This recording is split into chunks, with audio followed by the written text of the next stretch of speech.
more pussy farts.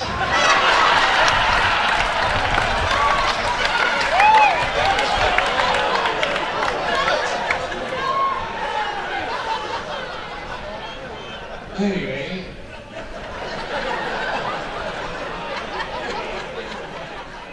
I've been out there doing my usual thing, you know, run all around the country, city to city, town to town, theaters, concert halls, casinos, busy as a dyke in a hardware store. And as part of all of that activity, just about a little over a year ago, I did my 12th HBO comedy stand-up show in the last 25 years. Well,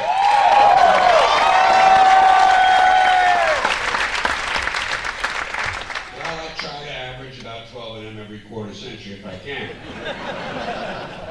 And the reason I mention that is because a little bit, I would say, less than half, well, let me start the other way, a little bit more than half of the material you hear tonight will be material, wait, what did I say, more? You know which they are, I just don't know when I started. The less than half of tonight's show is material from then, from the HBO. The better things, I think, that I kept in since that time. And a little bit more than half, therefore, for those of you who aren't real big on the mathematics thing, apparently I'm not, that will be newer material that's been written and developed since that time. So I mentioned that. Yeah, see, I mentioned that because there are people who care, who follow that thing a little closer than others, and I like for them to know they're going to hear a little bit of stuff they haven't heard tonight. Hey, did you ever notice up on the barn, they have a weather vane up there? And by the way, I don't do transitional material. I bet you picked that up right away. Yeah, just kind of go right into the next topic. And at this moment, we're on barns.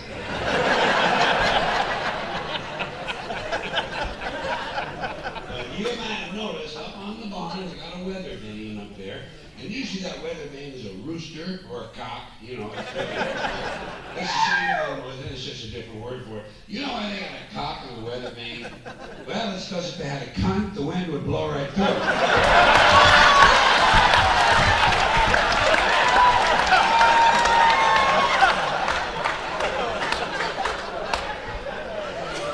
A lot of people don't know that. That's why I travel around so much. I'm here to entertain and inform.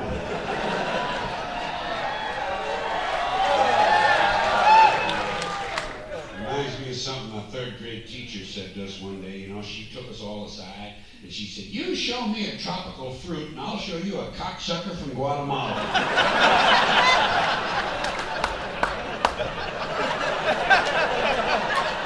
No, it wasn't her.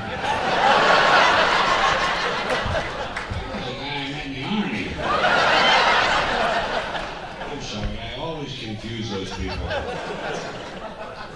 Time for a song. My baby takes a morning shit. She says it keeps her really fit. She feels real good till almost 10, and she takes a shit again. I've been trying to work a little music into my show. People like variety. Here's a song my mother used to sing around the house. Your love ran down my leg and now you're gone.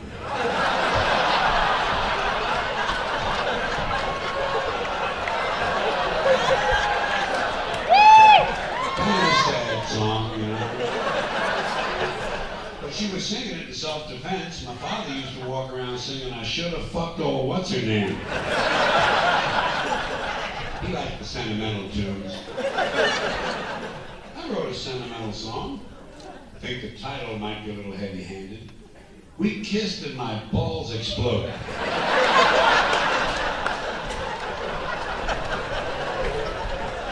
What do you think? Too specific?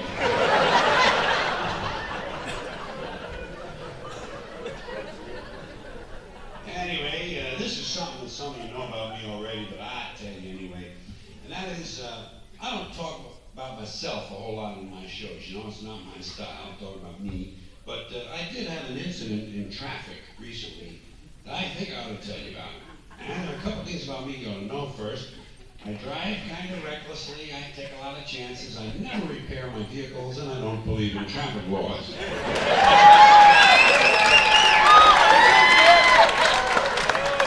I tend to have a kind of an elevated number of traffic accidents. And last week, I either ran over a sheep or I ran over a small man wearing a sheepskin coat. I don't know because I didn't stop. I do not stop when I have a traffic accident. Do you? No, you can't. Hey, who has time? Not me. I hit somebody, I run somebody over. I keep moving. Especially if I've injured someone. I do not get involved in that. I'm not a doctor. I've had no medical training. I'm just another guy out driving around looking for a little fun, and I can't be stopping for everything. Well, let's just look at it logically. Let's be logical about it. If you do stop at the scene of an accident, all you do is add to the confusion. These people you ran over have enough troubles of their own without you stopping and making things worse. Leave these people alone. They've just been in a major traffic accident. The last thing they need is for you to stop and get out of your car and go over to the fire, because by now it is a fire, and start bothering them with a lot of stupid questions. Are you hurt? Well, of course they're hurt. Look at all the blood. You just ran over them with a ton and a half of steel. Of course they're hurt. Leave these people alone. Haven't you done enough? For once in your life, do the decent thing. Don't get involved. Well, in the first place, it's none of your business. Simple as that. The whole thing took place outside of your car. Legally speaking, these people you ran over were not on your property at the time you ran them over. They were standing in the street that is city property. You are not responsible. If they don't like it, let them sue the mayor. And besides, it happened back there. It's over now. Stop living in the past. Do yourself a favor, count your blessings, be glad it wasn't you. And I'll give you a practical reason not to stop. You need a practical reason? If you do stop, sooner or later the police are going to show up. Is that what you want?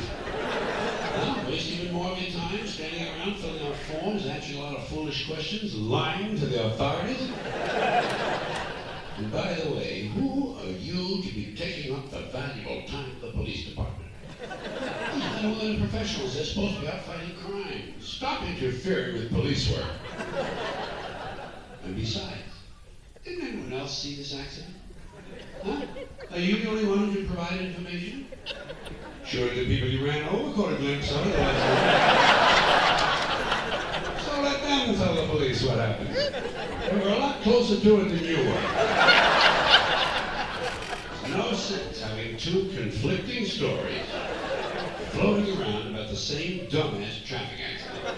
Things are bad enough. People are dead, families have been destroyed. Time to get moving.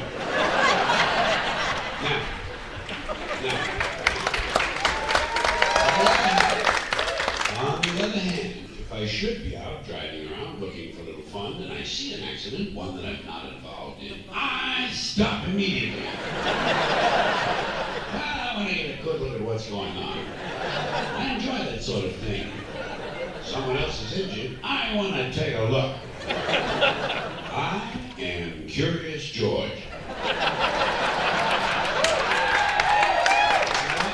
People don't like that. Police don't like it. They say you're rubbernecking. They say you're blocking traffic. Never mind that shit. I want to take a look. I'm never too busy that I can't stop to enjoy someone else's suffering. I'll tell you something else, and you might not like this, but as far as I'm concerned, the bigger the accident, the better it is. Well, I'm looking for a little entertainment. You know my favorite accident? 2 buses and a chicken truck. Get hit by a circus train in front of a flea market. I'm looking for something entertaining. I'm looking for a neck sticking out of a gas tank. I'm going to take the time to stop. I expect a couple of fucking laughs. And if my car should happen to be in such a position where I can't quite see what's going on, can't get a good enough look, I'm not the least bit shy about asking the police to bring the bodies over a little closer. Pardon me, officer. You fellows mind dragging that twisted-looking chap over here a little closer to the balcony? My wife has never seen anyone shaped quite like that. Look at that, sugar lips. That's his rib cage. Sticking out of the glove compartment. Thank you, officer. That will be all now. You can throw him back on the pile. We'll be moving along. And off I go out onto the highway, looking for a little fun.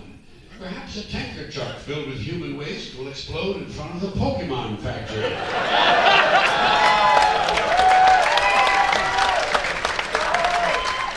Thank you. Appreciate that. Hey, do you realize that right this second, right now, somewhere around the world, some guy is getting ready to kill himself. Isn't that great? Hey, it's fucking great. It's Joe. Right this second, some guy is getting ready to bite that big bazooka. Because statistics show every year 1 million people commit suicide. 1 million. That's 2,800 a day. That's 1 every 30 seconds.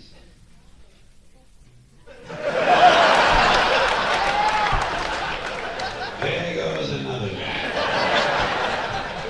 And I say guy because men are 4 times more likely than women to commit suicide, even though women attempted more. So men are better at it. There's something else you gals will want to be working on. You want to be truly equal? You're going to have to start taking your own lives in greater numbers. But I just think it's interesting to know that at any moment the odds are good that some guy is dragging a chair across the garage floor, trying to get right underneath that ceiling beam. Wouldn't want to be too far off center. It's worth doing. It's worth doing right. Somewhere else, another guy's going over and getting a gun out of a dresser drawer. Somebody else is opening up a brand new package of razor blades. Maybe struggling with the cellophane a little bit. Shit, it's always something. I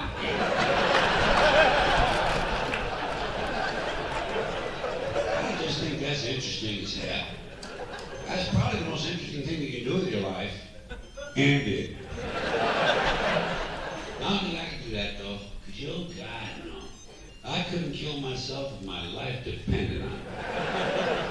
But I understand it. You know, I don't wonder why I do that, or what's next is mine. You know what I wonder? Where do you find the fucking time?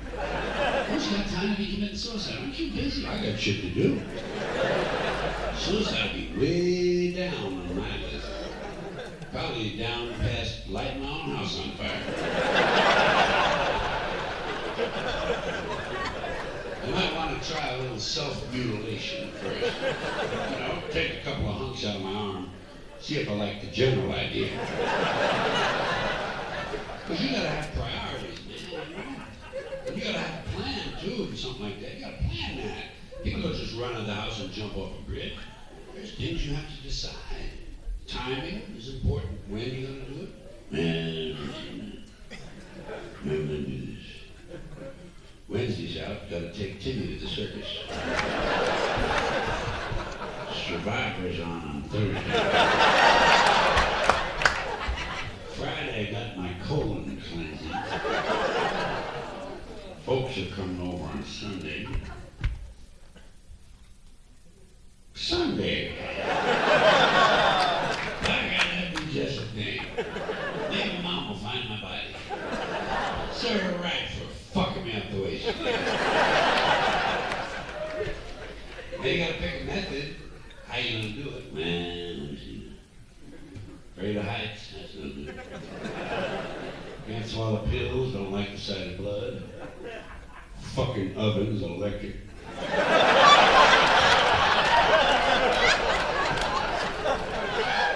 Just lie down on the railroad tracks, that the Amtrak ain't come through here in 30 goddamn years. Maybe I'll just take a gun and shoot myself in the mouth. That'd be good.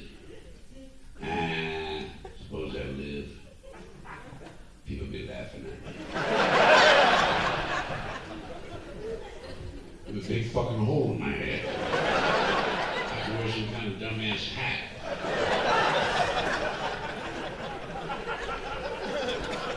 I guess I'll just hang myself. Gotta get a rope.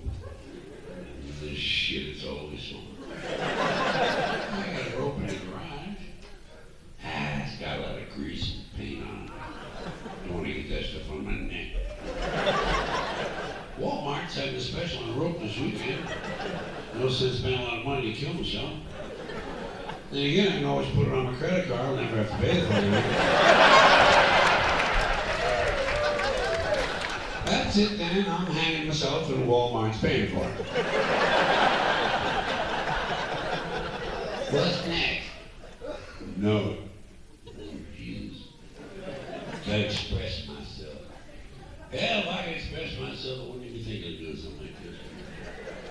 Where's a pen? Can never find a pen. Told the kids not to move the pen away from that telephone. Goddamn kids. So I just kill them too. Not going any family deals. Here's a pen. I'll just jam this fucking thing through my neck and get over it. Let's see now. Where do you put the date? Upper left, upper right. I can never remember that. Anyway, to whom it may concern. It's kind of impersonal. Dear Marzell. We got the kids. I know. Hey guys, guess what? Keep on reading. How are you? I hope you are fine. I am not fine. As you can no doubt tell from me hanging here from the light fixture. You're the ones who drove me to this. I was doing just fine until you fuckers came along. I hope you're happy now that I'm goddamn dead. Signed, the corpse on the floor. P.S. Fuck you people.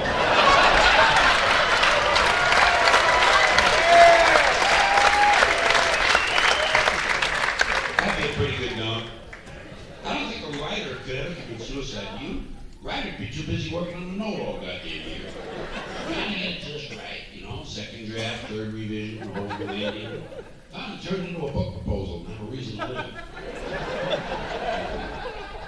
I like to think about those kind of things. I think about that kind of stuff, you know. I think that's an interesting thing. Suicide to me is interesting. I think most people would agree. Kind of an interesting topic. I'll bet you can have an all-suicide channel. Okay, bet you, well shit, they got all golf. What the fuck? You ever watch golf? It's like watching flies fuck. You get a bunch of assholes sit still and watch that kind of bullshit, you know you get some people watching suicide. All day long, 24 hours a day, nothing but suicide. Must die TV. You get a lot of people watch that shit. You get a lot of people volunteering to be on there too. Just their friends, you see them on TV. People are fucking goofy. You get a lot of people volunteering for it. You get all them leftover assholes from Let's Make a Deal. Oh, they'd be lying around the block putting on funny capes and makeup and hat and shit, calling themselves Captain Suicide. Guys be jumping off of barns, lighting themselves on fire, putting rat poison on a hot dog, drinking, mop and glow. You probably have some weird fuck show up and figured out how to kill himself with dental floss and a crossbow. People are fucking goofy. I'll bet you could find a married couple in this country, shit, I'll bet you could find a married couple in one of them trailer parks or something who'd be perfectly willing to sit in a love seat and blow each other's heads off with shotguns. love songs playing. People are fucking nuts. This country is full of nitwits and assholes.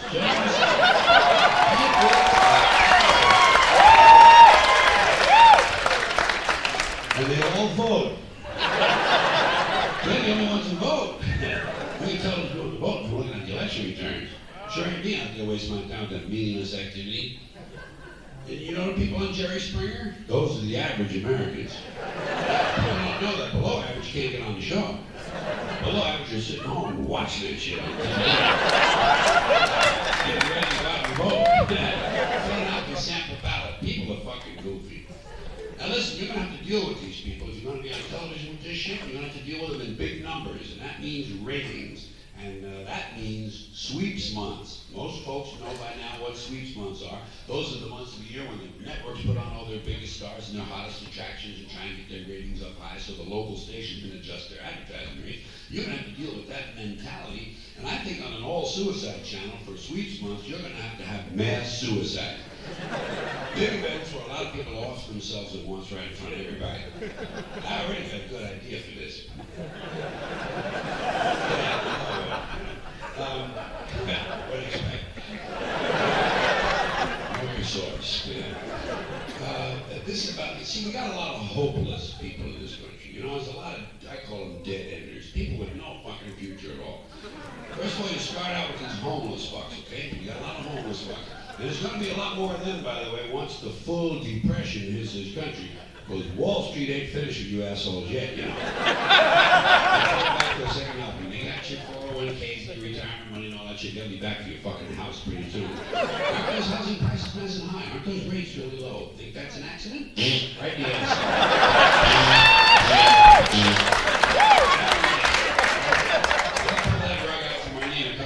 And then they'll buy the country back a nickel on a dollar like they do about every 30 or 40 years. So there's going to be a lot more of these homeless fucks, people walking around holding hands and wondering who the fuck they are. And on top of them, you've got these people in prison with long sentences, 30, 40, 50, 60 years, life terms. And then you got the death row, there's a couple thousand of them. And on top of that, you got people with terminal diseases. Oh, a lot of people, no fucking future at all. And I think in this country, you know, in this fucking country, I bet you could get 500 of these hopeless people to hold hands and jump into the Grand Canyon. I fucking bet you could get it. Come on, you gotta give me something. Listen, miracles will do anything, but you gotta give them a toaster or something. Tell them the family to get the video. They like that shit. Put a camera on their hat, tell them it's jump cam. Maybe get some of these Christian assholes to do it, call it Jump for Jesus.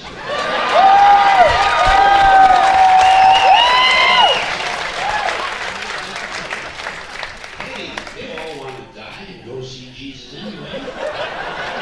Give them a helping hand. Do the Christian thing. Run, you fucking thing. He's at the bottom of the canyon. Look for the man who's glowing. Maybe you don't want to be on cable, a limited audience cable. You might want to go to a bigger audience, wider audience with the broadcast networks. And that means you don't have to deal with something. I just think this is a ready-made idea for Fox television, don't you? God, Fox ain't working on this right now. They ain't doing their fucking job. Put it on Fox, and Budweiser sponsor it. Budweiser and a whole bunch of car companies, so people can be thinking about drinking and driving at the same time. You watch the sporting events, drink this, drive that, fuck you. They don't give a shit. And they qualify by saying, don't let your friends drive drunk. Anyway, like I said, if you're going to be on a broadcast network, you know you're going to have to deliver a young audience. That's what those advertisers are looking for, 18 to 34-year-olds. And you're going to have to get young people interested in this. You know how you get young people interested in suicide? You don't call it suicide, you call it extreme living. Young people like suicide anyway, you know. It's the third leading cause of death between 15 and 24. Third. It's ninth in the general population. That'll give you an idea how many of our young people have really taken to this popular activity. Especially these young males, these adolescent boys. A lot of these teenage boys, they kill themselves when they're jerking off. Did you hear about that? Yeah, it's one of those things Americans can't handle, so they don't talk about it much, but it's out there, folks. It's called, and it's extremely common, it's called autoerotic asphyxiation. 1,000 kids a year die from this. Think of that, 1,000 of them die. You know how many of them are out there trying to pull this off if you're part of autoerotic asphyxiation is the way it works, apparently. I never tried it and it sounded risky to me. Jerking off is all I need. I'm trying to double my money. Fuck that shit. I just jerk off, wipe off my chest, get up and go to work.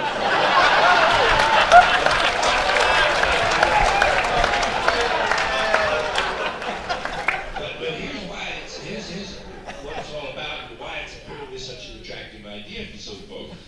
Here's the thing, apparently it is true physiologically speaking, that if you cut off your air supply just about the moment you're going to have an orgasm, the orgasm is about, 500 times better or something.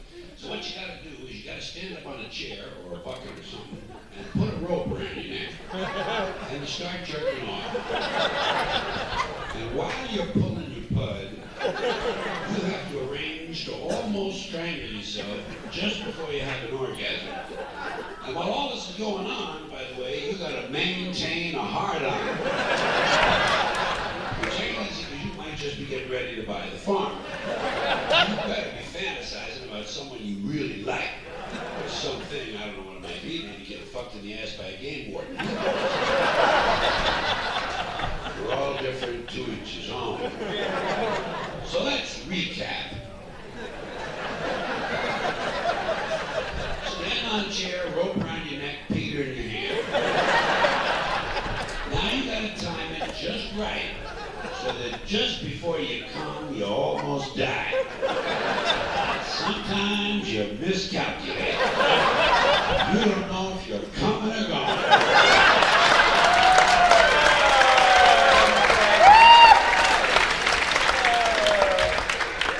And the parents of these kids are too embarrassed to tell the police, so they put the kid's dick away and say he had poor grades. His girlfriend left him. Oh, really? Well, no wonder, lady. Look at his fucking hobbies.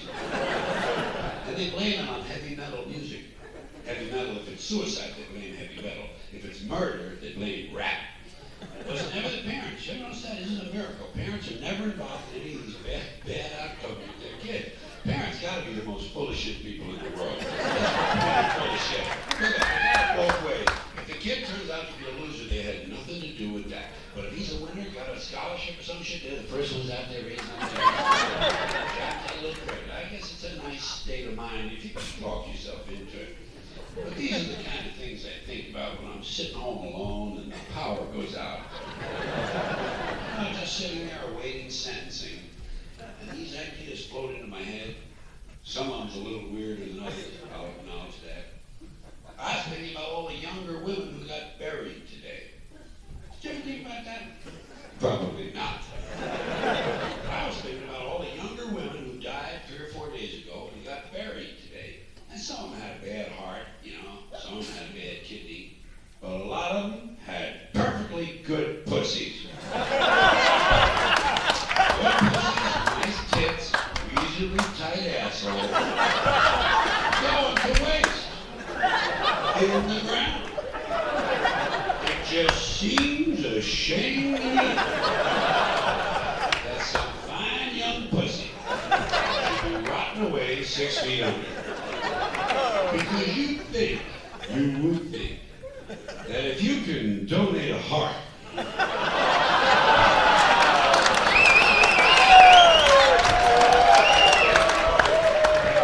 to someone who needs one, there ought to be a way to recycle some of these pussies. Give them to people who need them. Some old guy living up in the mountains. Wow. Holy shit, look at this fucking thing. Thank you very much, I really want to thank you. Hey, this is better than Publishers Clearinghouse. Hey, you ain't got a redhead in one of these registers. Nah, I didn't think so. I never read anyone in myself.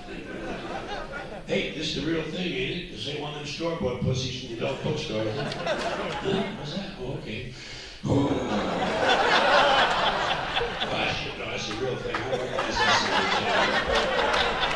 That's straightened out my nose hair. I better get home and get this up in the refrigerator as quick as I can. The Save a Pussy Foundation. Give the gift that keeps on giving.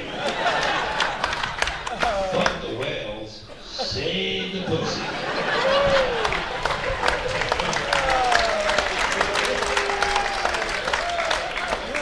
But you wouldn't want to save all of them.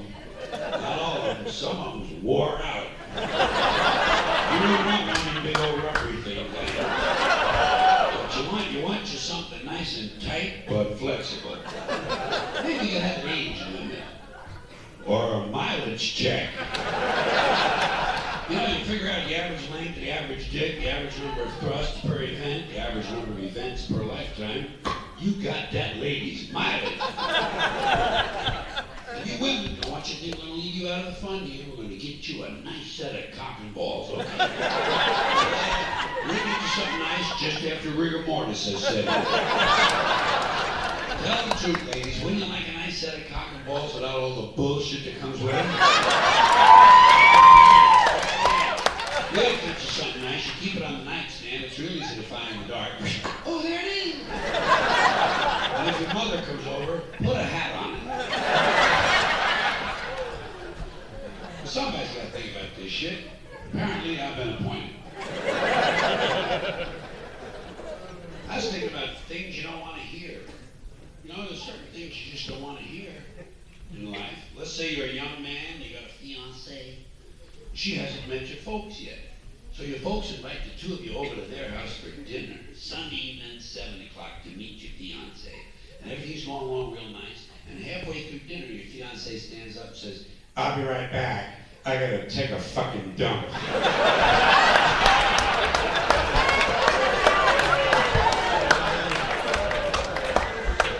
You don't want to hear that. Here's something you don't want to hear if you're in the hospital. Let's say you wake up in the hospital and you can't remember why you're there or how long you've been there. And you got a big bandage on your head. And the doctor comes in the room and says, "Hi, Chuck, how are you? It's me, the doctor. Yeah, listen, here's what happened. You're in an accident and you fractured your skull. But it healed wrong. It's crooked, Chuck. Your head is crooked." Looks kind of funny. Some of the nurses were laughing at you. You look like one of them Pablo Picasso paintings. So here's what we're going to do, Chuck. We're going to re-break your head. Calm down. Stay in bed. Leave the truth alone, please. We're going to re-break your head and set it correctly. Doctors, you have a minute. The rest of them is total tinnitus. We got hammers, Chuck. Regular carpenter hammers. 8 of us are going to use the hammers. The other 2 are going to hold you down. We can't use an anesthetic on this. We want to see your reaction. We want to see which part of your head hurts the most when we're smashing it with 8 hammers. And Chuck, there's a real good chance you'll never see again. Or hear, or talk, dance, play sports, or recognize familiar shapes and patterns. But you will be able to gargle and whistle. So what the fuck? That's 2 things right there. Chuck, while we have your head open, we're going to fill it up with grasshoppers. About 2,800 of them. They've all been given PCP and amphetamines. We're trying to see how long ants can live inside a human head if they're high on speed. And Chuck, 9 out of 10 people who have this operation die on the table. But don't you worry about it, because we've already done 9 people this year, and they're all fucking dead. So you're in the clear, buddy. You're in the clear. Gotta get a little sleep before the operation. The folks will be here in a little while. They're downtown picking out a nice casket for you. I think it would be good and nice to have a doctor with a little sympathy and empathy, some sort of a good bedside manner at a time like that. Apparently there's not as much of that in medicine as there used to be. Here's something you never hear a man say. Stop sucking my dick or I'll call the police. Now,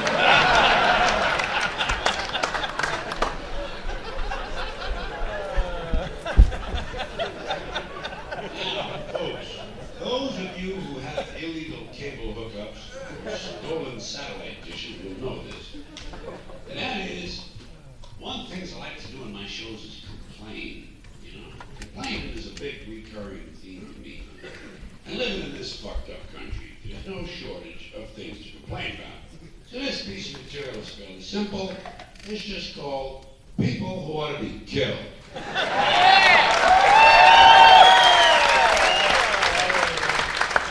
Starting with these people who read self-help books. Why do so many people need help? Life is not that complicated. You get up, you go to work, you eat 3 meals, you take 1 good shit, and you go back to bed. What's the fucking mystery? And the part I really don't understand is if you're looking for self-help, why would you read a book written by somebody else? That's not self-help. That's hell. There's no such thing as self-help. If you did it yourself, you didn't need help. You did it yourself. You gotta pay attention to the language we've all agreed on. And a similar mystery to me, motivation books, motivation seminars. Why would anyone want to be motivated by someone else? I say if you lack motivation, the seminar isn't going to help you. What you probably need is to be smashed in the head 30 or 40 times with a bowling trophy. That would fucking motivate you. Or at least it'll get you up and moving around the room. Locate your socks, shit like that. Get the day rolling. Yes, B, this country could use a lot less motivation. The people who are motivated are the ones who are causing all the trouble. Stock swindlers, serial killers, child molesters, Christian conservatives. These people are highly motivated. They're highly motivated. They're not sitting around waiting for Tony Robbins to show up. And I think motivation's overrated anyway. You show me some lazy prick who's lying around all day watching game shows and stroking his penis, and I'll show you something that's not causing any fucking trouble.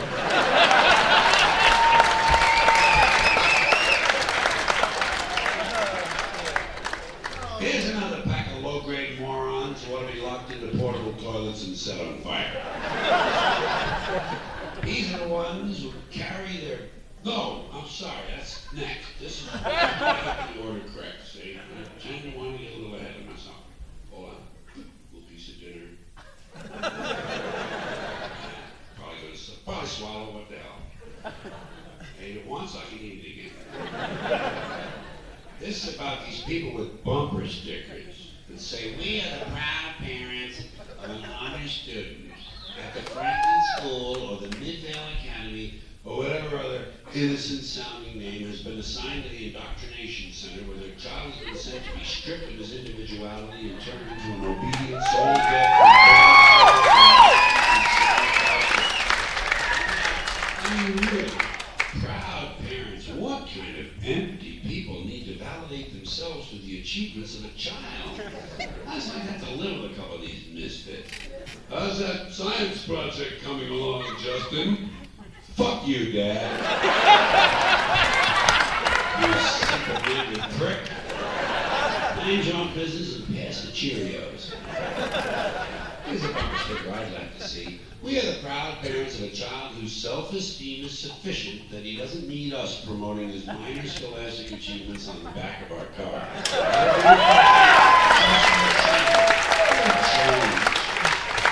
Or, we are the proud parents of a child who has resisted his teacher's attempts to break his spirit and bend him to the will of his corporate masters. Here's something realistic. We have a daughter in public school who hasn't been knocked up yet.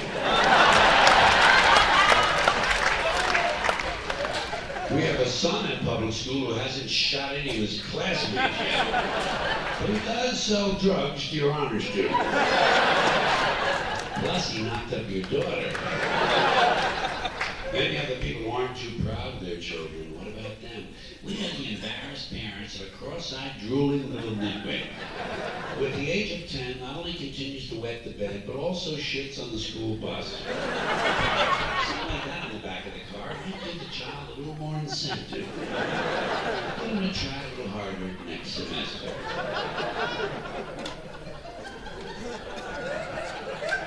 Here are some more parents who ought to be beaten with heavy clubs and left bleeding in the moonlight. These are the ones who carry their babies around in these backpacks or front packs or slings or whatever these devices are called, that are apparently designed to leave the parents' hands free, sort through high-end merchandise and reach for their platinum credit card. Because it's always these upscale, yuppie-looking Greenpeace, environmentally conscious assholes that I find. I say, hey, Mr. and Mrs. Natural Fibers. It's not camping equipment, it's a baby. Touch the little perk now and then. We'll thank you for it someday. These are the same people who sort their garbage, jog with their dogs, and listen to Steely Dan.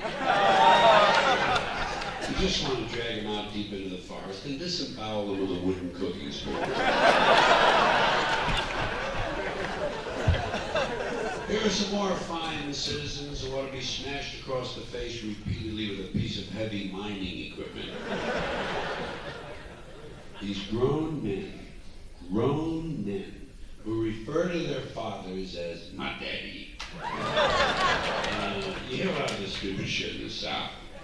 These rebel assholes. You know, my daddy, let me tell you about my daddy. Hold on, tell you about my daddy. My daddy used to say, well, my daddy used to say, blah, blah, blah, blah, blah, blah, blah, blah.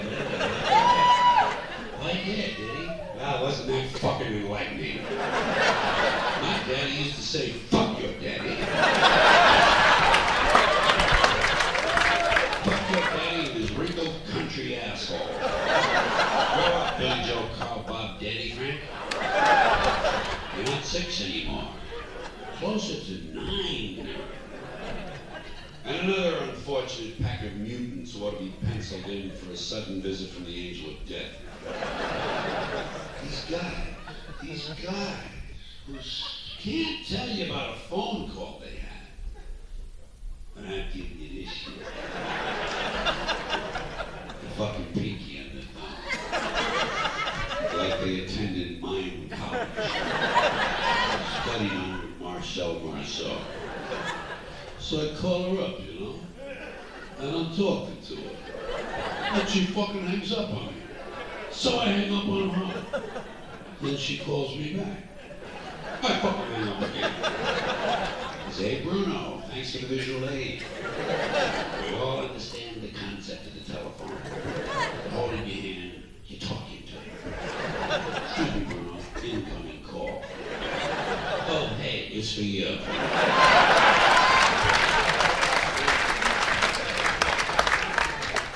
Oh, and a few more pus-headed telephone cretins. These self-important techno-dicks who walk around wearing these hands-free telephone earpieces and headsets. Well, Mr. Self-Important doesn't want to be too far from the phone in case Henry Kissinger calls. Like the Dalai Lama on call waiting. I say, hey, spaceman. As long as your hands are free, reach over here and fondle my balls.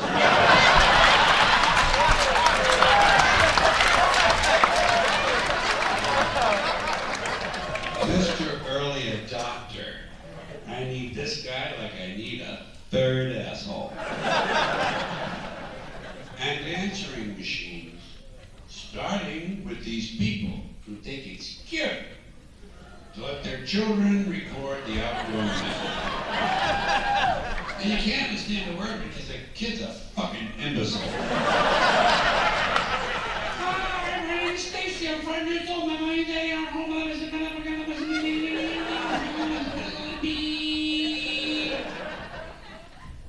Here's my message, Stacy.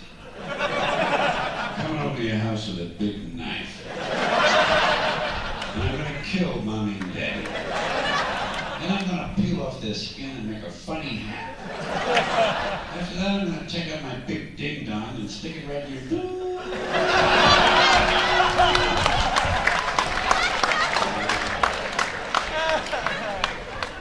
These are the same parents who at Christmas time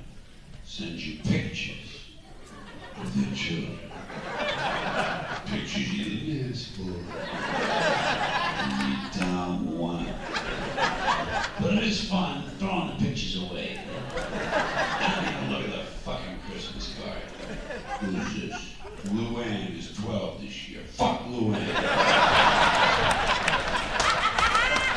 I give a shit how old she is. Does she have any tits yet? Send me a picture of Luann's tits. Then we're gonna have a happy New Year, too.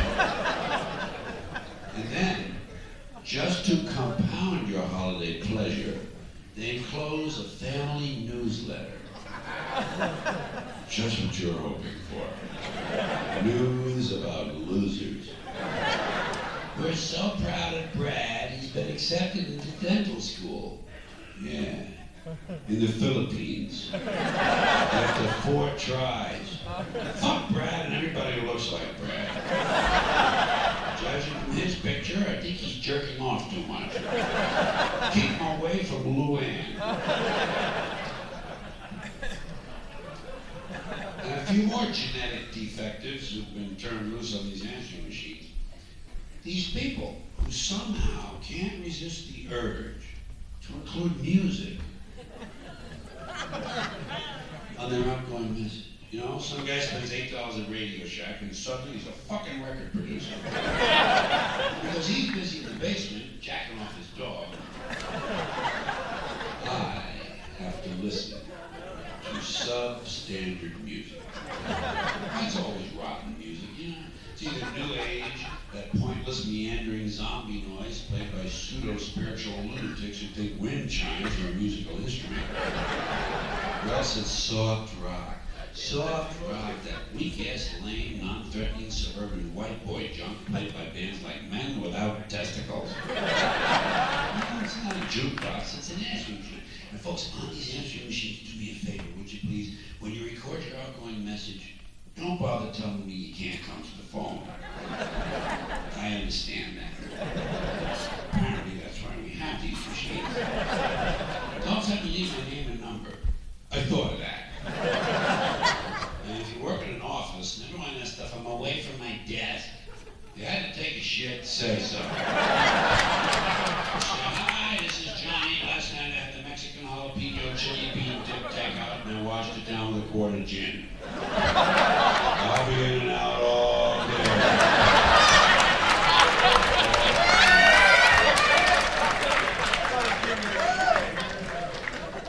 There are some more people who ought to be taken out and simply beaten. People who wear visors. What the fuck is the point in wearing half a hat? Either get a hat or don't. No one's interested in the top of your head. Back to the store, tell them to give you the rest of the hat. They cheated you. Better still, get yourself one of the little Jewish hats and sew it to your visor. And that's itself a full-fledged fucking hat. And a few more musical vermin whose mothers we wish had had medical plans that included abortion. These singers who think they're so special, they only need one name. Bono, Sting, Jewel, Tiffany, Prince, what a crock of shit. Get a fucking last name. You're so special. I got a nice 2-word name for you. Pretentious cocksucker. Hey, like that. Bono, Sting. It's not bad enough these assholes' music sucks. But with no last name, you can't find out where they live to throw a fucking bomb through their window. Silence these creatures forever. Well, it's frustrating if you care about music. There are some more people who deserve an inoperable tumor at the base of their spine.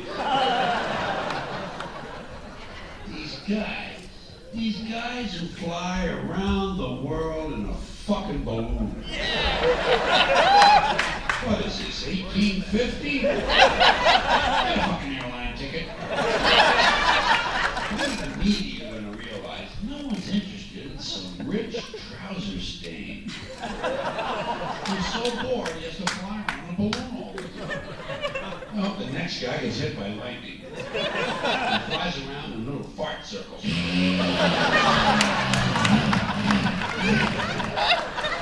Lands in a sewage treatment pond and sinks. the rest of the turds. Mr. Lighter on air.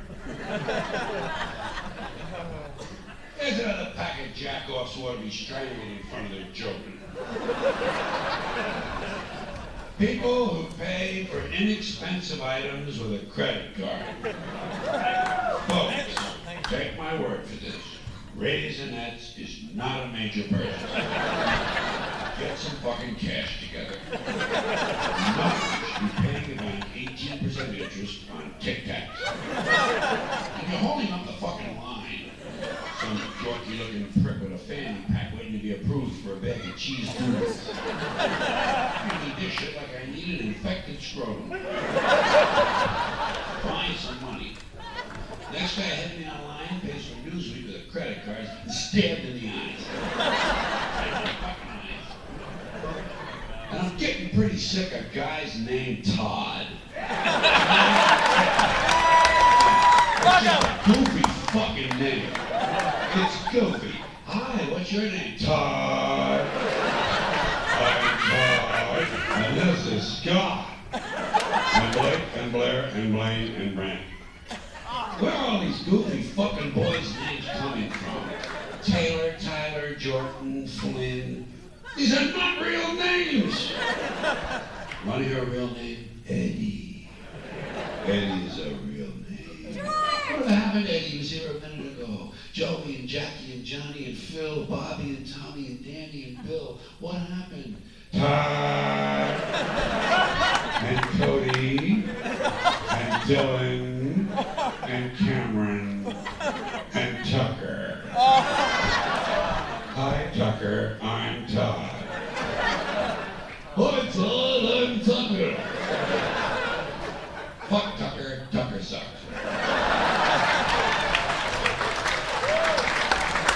Yeah. And fuck Tucker's friend, Kyle. That's another soft name for a boy.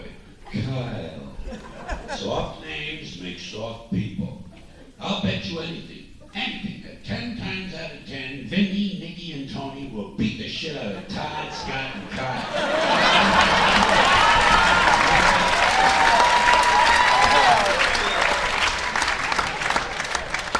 Here are some more people with missing chromosomes who ought to be thrown screaming from a helicopter. Gun enthusiasts. Don't you just love this self-description? I'm a gun enthusiast.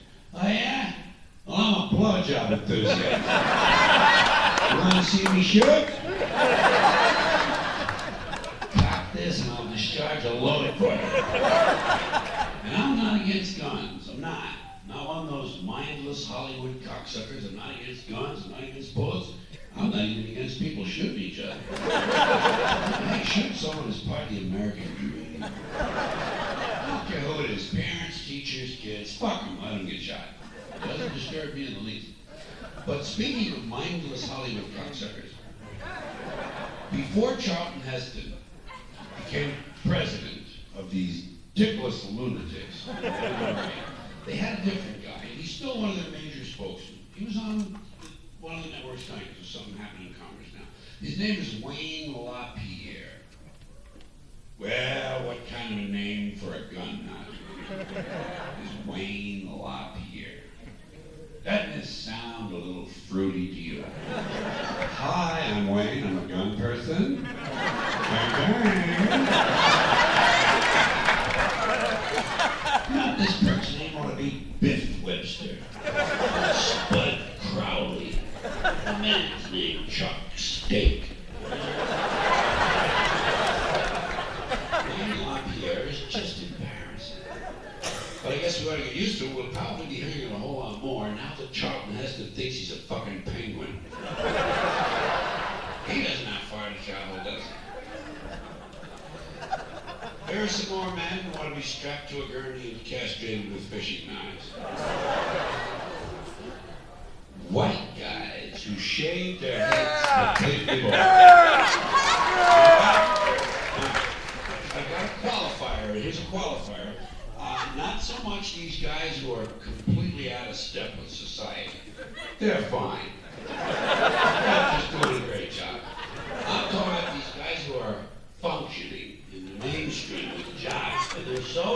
they lost 11 hairs, they're going to try to turn it into some kind of a masculine statement.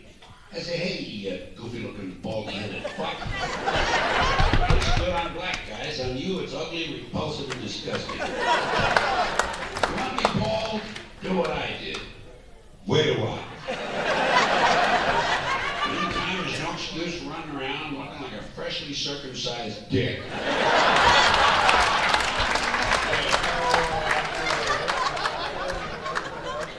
Just to kind of wind up this little section of complaints, this is about some social criminals. These people in this space program. Nassholes, I call them. In case you haven't heard, the latest disaster for the rest of the universe is that the United States is going to go to Mars. Okay? Oh, yeah. Oh, we're going to go to Mars. And then, of course, we're going to colonize deep space.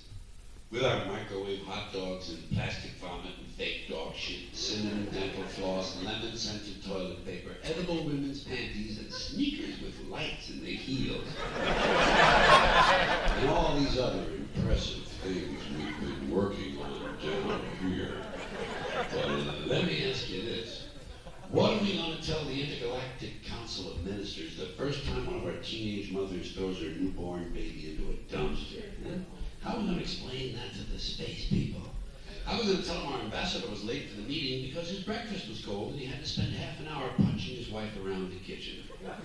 What are they going to think when they hear, well, it's just a local custom, that over 80, actually it's over 100 million women in the third world have had their clitorises forcibly removed to reduce their sexual pleasure so they won't cheat on their husbands? Can't you just sense how eager the rest of the universe is for us to show up? Can't you see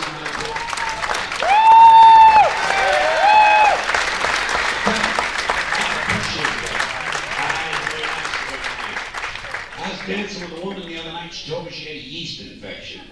I said, well, bake me a fucking loaf of bread.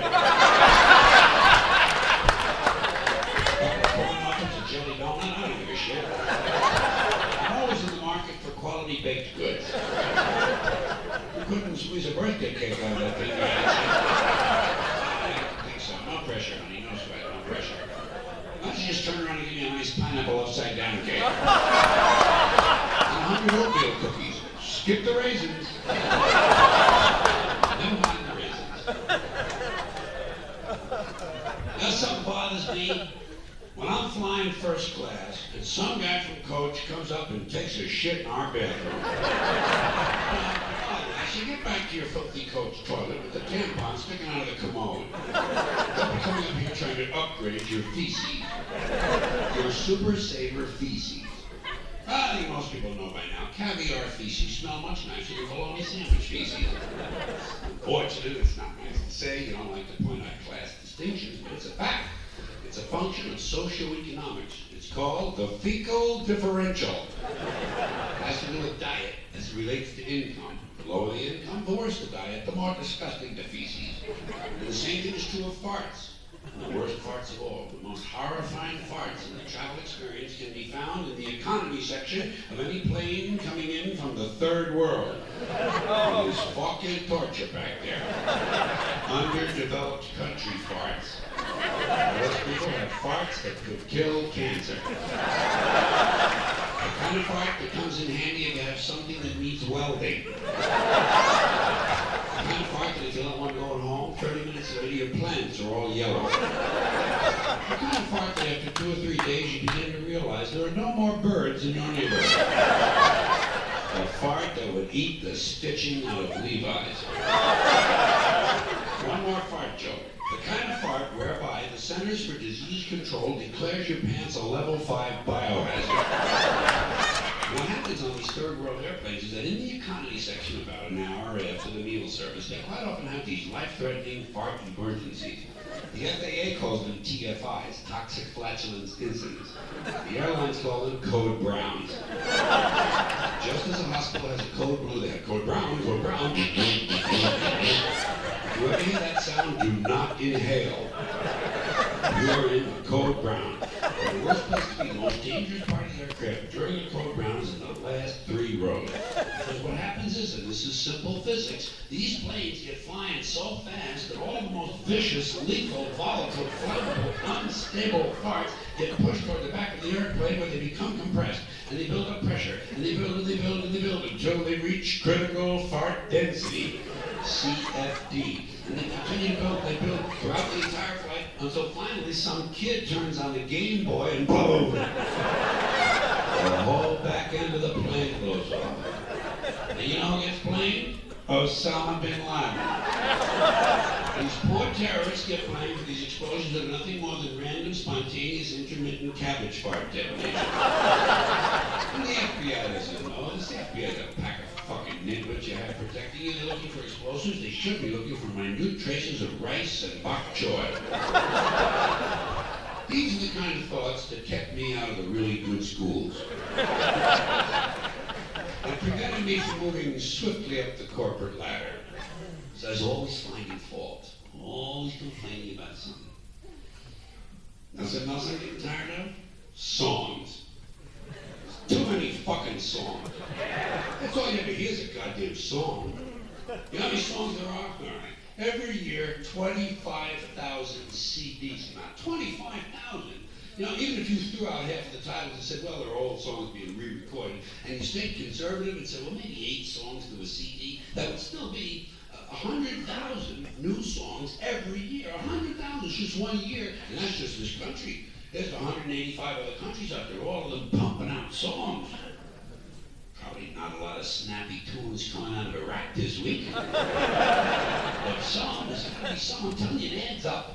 I'll bet you, if you could do it, if there was a way to do it, that you could count every song that's ever been written in the history of the world, in every culture, by now there's gotta be 15 million songs. It's gotta be easy, 15 million songs.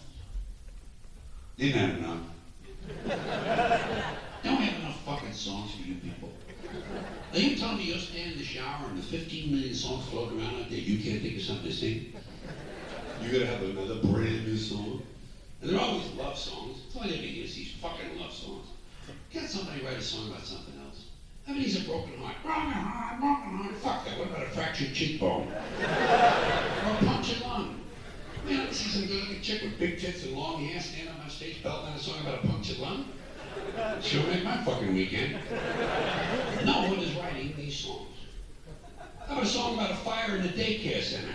All right, a nursing home. A church, a crowded fucking church. How about a song about a guy gets his legs caught in a wood chipper? Right, you're sensitive. Here's a nice one. Family of 4 comes home from vacation at Disney World and finds 27 bodies decomposing in the living room. And they all have on Santa Claus suits. I'm telling you, I think we're passing up a lot of really good topics. They'll make terrific fucking songs. Like cancer. I know it's touchy. Fuck you. Cancer would make a really great song. Shit, everybody's got cancer. Nobody's singing about it. This is a market niche being completely overlooked. By the way, tuberculosis is coming back. There's another musical opportunity. We like to hear a nice song with a whole lot of coughing in it. You never hear that. What is these love songs? Emotional pain. You know something? The last thing I'm interested in is someone else's emotional pain. Don't be singing about your pain. Unless it's cancer pain. Then you can sing about it all you want. In fact, you can scream about it for all I care. That's not a bad idea. How about a nice 3-minute song of some guy screaming with cancer pain? I know it's touchy. Blow me. It'll make a terrific fucking song. And that's just one cut. By the way, it would probably be the #1 song of the year, some guy just screaming with cancer pain. Because this is a real fucking sick, corrupt society. I bet you had a guy screaming with cancer pain with a little music behind it. That'd be on the radio all the fucking time. And plus, now let me mention some of you. That's just one cut. You do a whole CD called Diseases on Parade. First cut, cancer. Second cut, tuberculosis.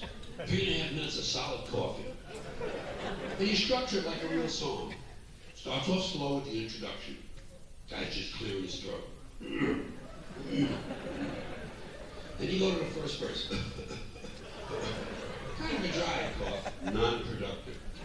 Now you get to the second verse, the guy's coughing, the song begins to build real good. Now you get to the chorus, and the guy's coughing louder and louder and harder and harder. He's choking and wheezing and gasping and panting. You hear the fluids in his lungs, and he's doubled over trying to catch his breath. And finally, he goes into one big, huge, uncontrollable, spasmodic coughing fit, and he pukes all over the microphone. That would be the climax to the song. And maybe you can even make it interactive with a CD-ROM, and the guy can puke right in the living room. Yeah, you probably need special speakers for that. I'm not into the technical stuff. I'm more of an idea man. I'm a concept guy. You know what I am? I'm a visionary. I'm a fucking visionary. I'm always thinking. I'm always fucking thinking. Especially when I'm alone. Now, you're probably saying to yourself, what the fuck does this guy think about when he's alone? If this is the shit he's willing to say in public, what kind of garbage floats through this asshole's mind at home? Well, I'm gonna tell you.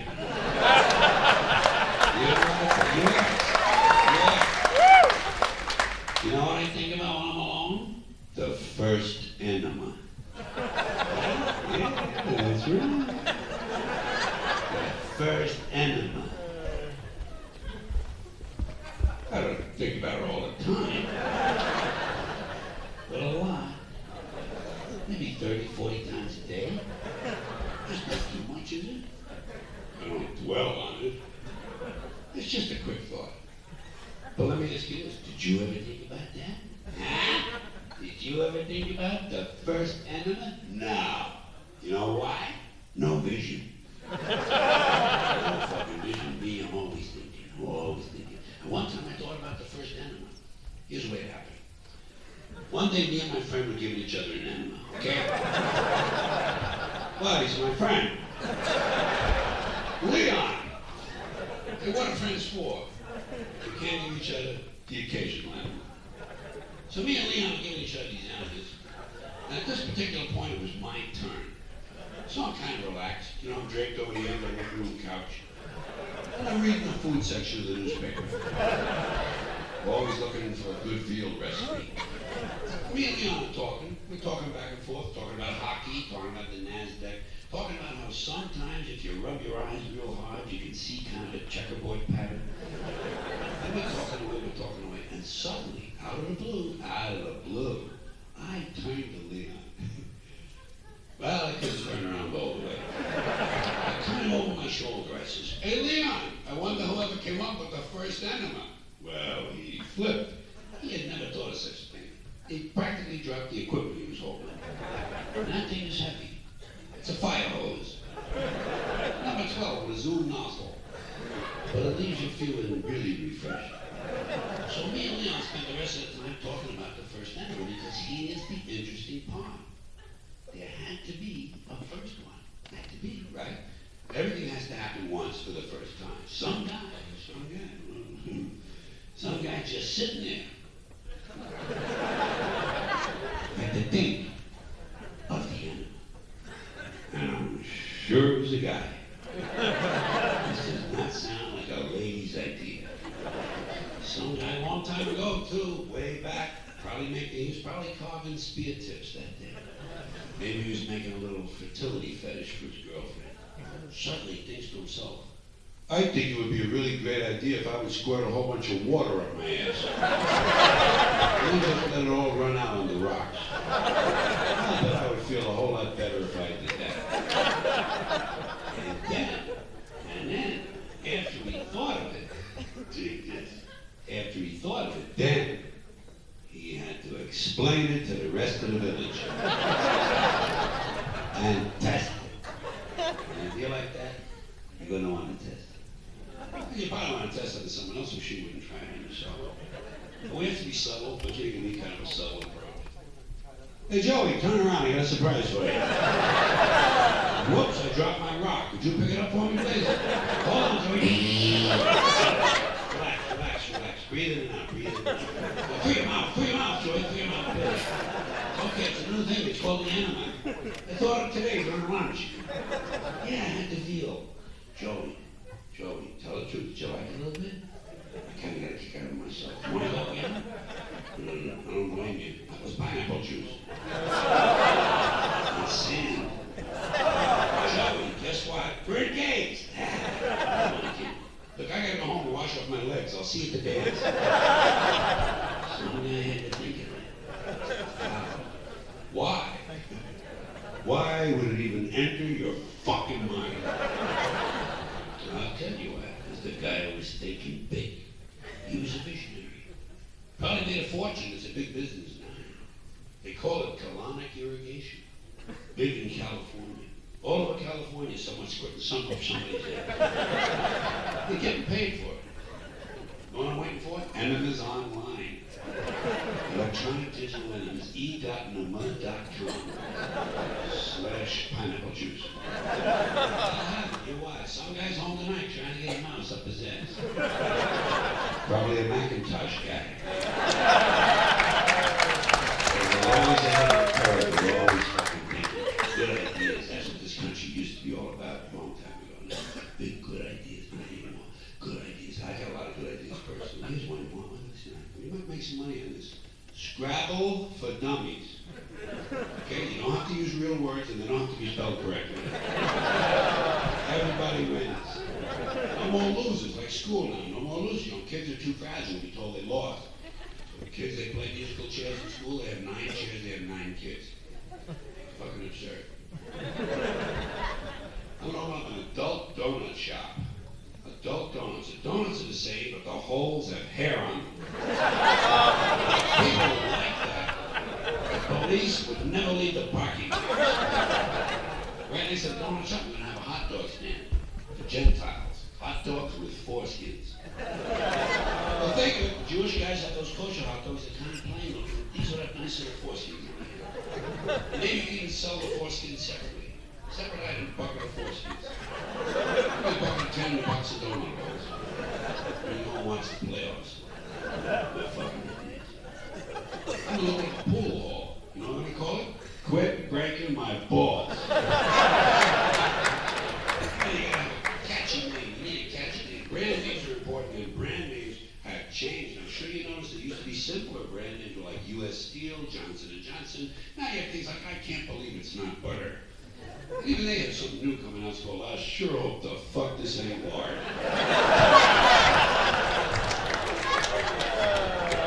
Also a new instant soup on the market. It's called Make It Yourself, you lazy fuck.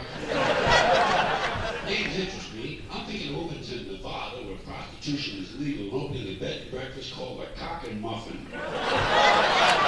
Would you go there? You come there, I'll guarantee you